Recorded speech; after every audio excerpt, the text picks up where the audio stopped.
Assalamualaikum warahmatullahi wabarakatuh. Bersama dengan cara-cara channel. Okey.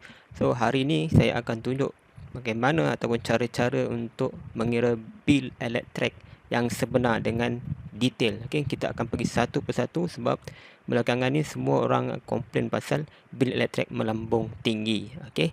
Jadi apakah cerita yang sebenar? Jom kita tengok. Okey. Jadi pada skrin ni, saya tunjukkan salah satu contoh bil. Saya ada beberapa bil saya akan tunjukkan. Okey. Yang ini adalah berjumlah RM84 yang perlu dibayar. Okey. Bertarikh pada 11 hari bulan 6. Jadi, apa yang berlaku pada masa PKP ni, okey, dia akan combinekan 3 bulan bil serentak, okey, dan mengambil kira faktor purata. Jadi macam mana kita nak tengok, sebab ada ramai yang kata bila TNB gabungkan ke semua bil pada 3 bulan, dia akan kita perlu bayar pada kadar yang lebih mahal sebab dia masuk pada blok purata yang lebih mahal. Okey. So kita tengok pada video ini. Okey, first pada bil ini, okey, terdapat tunggakan yang sifar. Okey, ada juga tunggakan yang positif dan tunggakan yang negatif. Tunggakan positif maksudnya kita hutang pada TNB. Manakala tunggakan negatif maksudnya kita bayar advance. Maksudnya TNB hutang dekat kita. Jadi macam bil ni kosong. Okey, dia ada contoh bil-bil yang lain. Okey, macam ini tunggakannya adalah negatif. Maksudnya dia bayar advance. Macam ni dia ada tunggakan positif. Maksudnya dia perlu dia hutang pada TNB pada bil-bil yang sebelumnya. Okey, charge semasa adalah charge pada bulan tersebut. Okey, tapi masa tempoh PKP ni, charge semasa ni lah yang paling tinggi biasanya lah bagi kebanyakan orang. Okey, sebab apa nanti saya akan tunjuk dengan detail bagaimana charge semasa ni dapat dikira. Okey, begitu juga dengan ini 939. Okey. Okey, penggenapan ni adalah sen. Contoh macam 2 sen ataupun 4 sen dia akan genakan kepada sen yang terdekat. Kalau 2 sen dia akan genap jadi 0, 4 sen dia akan genap jadi 5 sen lah. Okey, dan jumlah bil ni adalah jumlah yang perlu dibayar lah. Okey, kalau tak ada apa-apa tunggakan, dia akan menggunakan charge semasa. Tapi kalau ada tunggakan, dia akan campur dengan tunggakan tersebut. Contoh macam ini, okey, bil semasa 939 tapi dia dah bayar advance, maksudnya dia hanya perlu bayar 637. Begitu juga dengan kalau ada tunggakan yang positif, dia akan campurkan kedua-duanya menjadi RM72. Dia akan totalkan. Okey, seterusnya, okey, ini adalah bil terdahulu, bil pada bulan sebelum ni RM102.75. Yang ini pun dia adalah anggaran pada bulan 4 dan juga 5. Pada setengah-setengah negeri, TNB akan kira pada bulan Mac, April dan juga Mei. Tapi setengah-setengah negeri ada juga yang kira daripada bulan bil April, Mei dan juga Jun. Okey. Jadi 2 bulan yang awal tu dia hanya berdasarkan bacaan anggaran. Bacaan anggaran maksudnya bukan betul pun. Dia tak datang tembak meter dekat rumah. Tapi dia hanya anggarkan berapakah nilai kilowatt hour penggunaan kita berdasarkan penggunaan pada bulan sebelum tu. Maksudnya dalam kes ni, bil yang dikira adalah pada 92 hari bermula pada 12 hari bulan 3 sehingga 11 hari bulan 6, 92 hari. Okey, jadi bil pada bulan 4 iaitu daripada 12 hari bulan 3 hingga kepada 11 April dikira berdasarkan dianggar berdasarkan bulan sebelum tu, iaitu pada bulan 12 hari bulan 2 hingga 11 hari bulan 3. Okey, sebagai contoh. Okey, ini bil pada bulan April 10 hari bulan 4. Bacaan anggaran dia baca berdasarkan 254 kWh. Okey, yang ni dia tak datang rumah pun, dia just anggarkan sebab sebelum tu bilnya pun sama 254. Begitu juga kalau ini bulan April dan juga Mei, dia anggarkan sama 254 kWh. Jadi ini hanya anggaran, bukan bacaan sebenar, bukan penggunaan sebenar anda di rumah. Okey. Jadi berapakah jumlah yang saya perlu bayar untuk bil saya pada bulan ini? Disebabkan selama ini saya menggunakan purata penggunaan lebih kurang RM40 hingga RM60 sebulan. Tapi tiba-tiba pada bulan Jun naik jadi RM84. Okey, jadi bil tersebut dikira berdasarkan 92 hari, ditotalkan. Okey. Jadi kalau sebelum ni yang kita faham, kalau kita pakai blok contoh sebulan sebulan saya pakai lebih kurang 254 kWh. Maksudnya saya hanya menggunakan blok tarif pada blok tarif 200 dan 100, 1 dan 2 sahaja. Okey, jadi charge-nya adalah rendah. Tapi kalau kita combine kan untuk 3 bulan dia akan jadi total lebih kurang 908 kWh. Okey, ini untuk 3 bulan. Adakah dia akan masuk pada blok yang lebih mahal?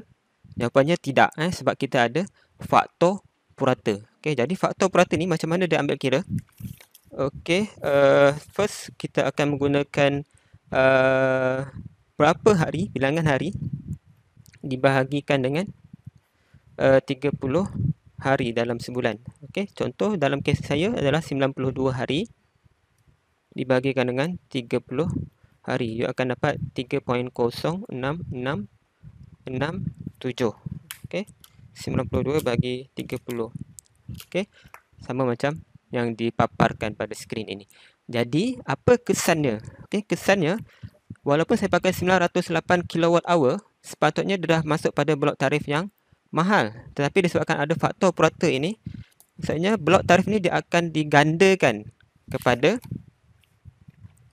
beberapa nilai yang baru berdarabkan dengan faktor purata. Contoh blok tarif 200 sebelum ni charge nya 0.218. Sepatutnya kalau saya pakai 900, 200, 100, 300. Okey.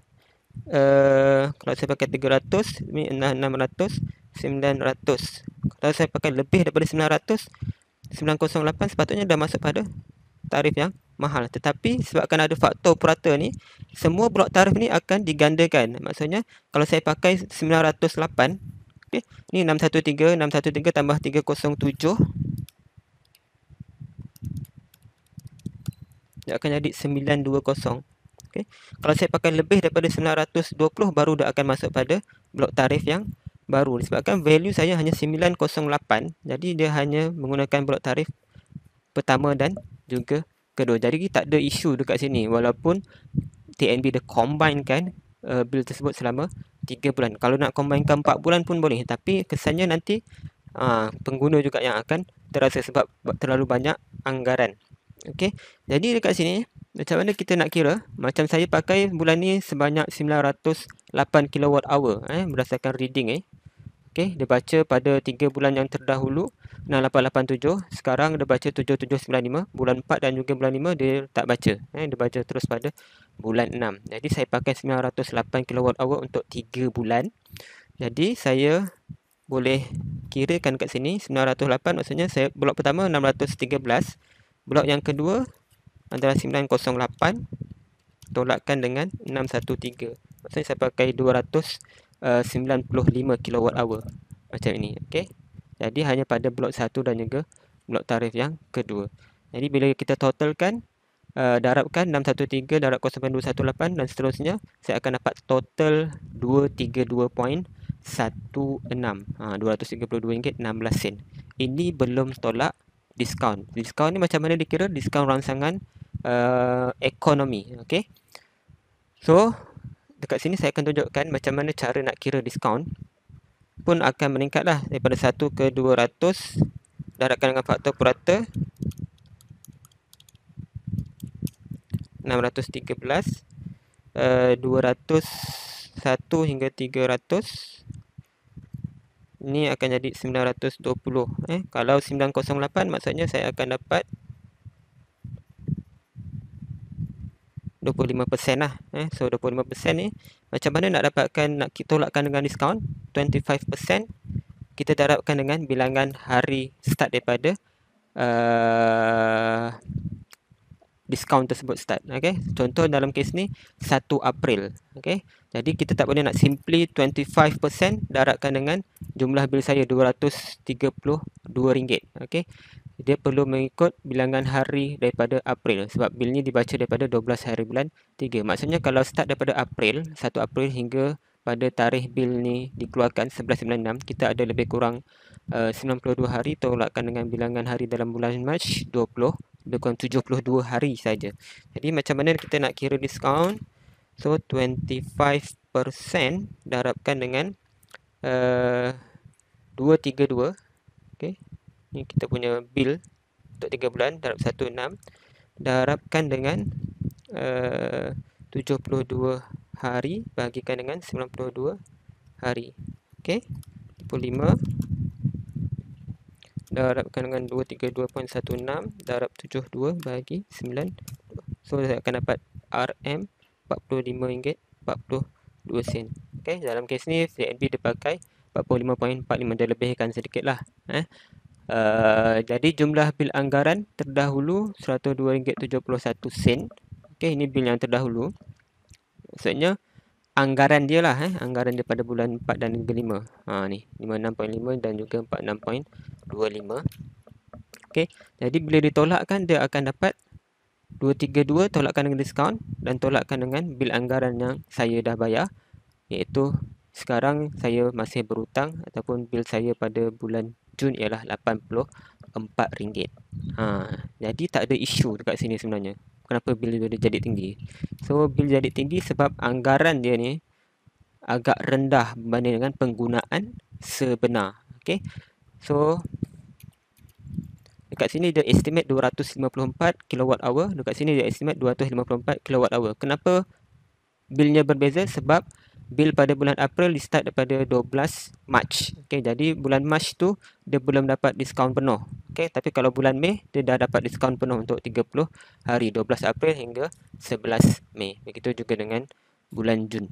Okey, jadi bila kita totalkan ni jumlahnya adalah 180 something saja, 84 campurkan dengan 46.25 campurkan dengan 56.5, saya akan dapat bil saya untuk 3 bulan adalah 186.75 dan purata sebulan saya pakai lebih kurang RM62.25 saja.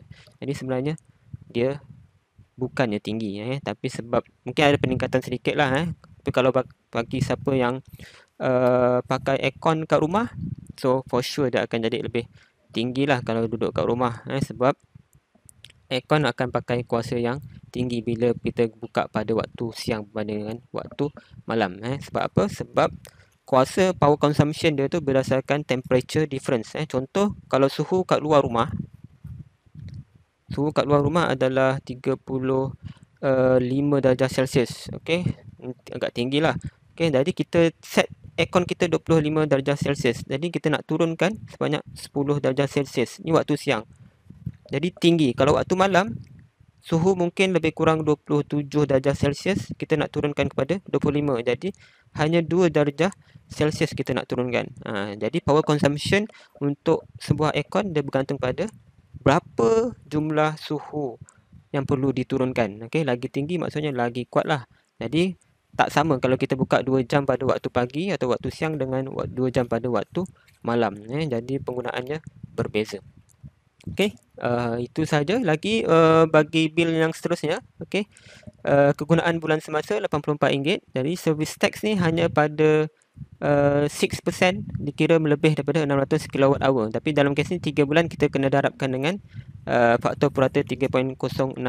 Jadi darabkan dengan kalau penggunaan tuan-tuan lebih daripada 600 kali 3.0667, 1840 kWh. Okey, kalau lebih maksudnya tuan kena charge lah 6%. Okey, lepas tu dia ada, kalau kita lewat bayar dia ada charge juga, search lewat bawah bayar. So dalam bil ni tak adalah. Okey, tapi kita tengok bil lain. Okey, macam ni gunaan bulan semasa.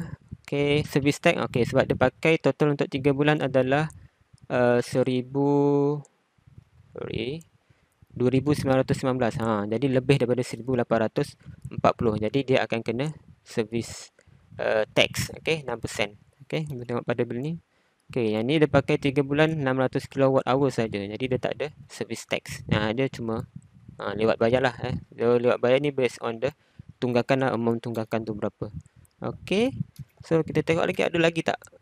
Okey, itu saja bil tersebut. Jadi kalau ada apa-apa persoalan, boleh komen dekat bawah. Jadi tak ada isu sebenarnya. Saya akan buat next video saya akan buat bagaimana kalau anggaran bil ni terlalu rendah pada bulan April dan juga Mei. Tapi Jun ni dia akan menjadi lebih tinggi. Okey. So apa kesan dia? Adakah dia akan masuk blok tarif yang mahal ataupun tidak? Okey. So sekian saja. Assalamualaikum. Jumpa lagi.